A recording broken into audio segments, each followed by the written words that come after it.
বিএনপির প্রতিজ্ঞা দেশের মানুষের কাছে। আসুন, আমাকে ভোট দিতে হবে এমন কোনো কথা নেই। আপনার ভোট আপনিই দিবেন, যাকে ইচ্ছা আপনিই দিবেন, কিন্তু আমার হাতকে আপনি শক্তিশালী করুন, আমাকে সহযোগিতা করুন, যাতে আমি আপনার ভোটের অধিকার প্রতিষ্ঠা করতে পারি।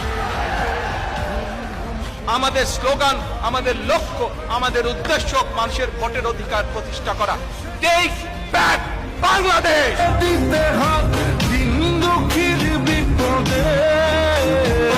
সেই ছেলে বেড়াতে পারিনি এই পথে চলতে শেখাতে, হাসি আর খেলাতে পারিনি আমি যে ওই মন ভোলাতে। নিঝুম সে রাতে ঘুম ঘুম সেই গান পারিনি শোনাতে। এসেছ সেই তুমি।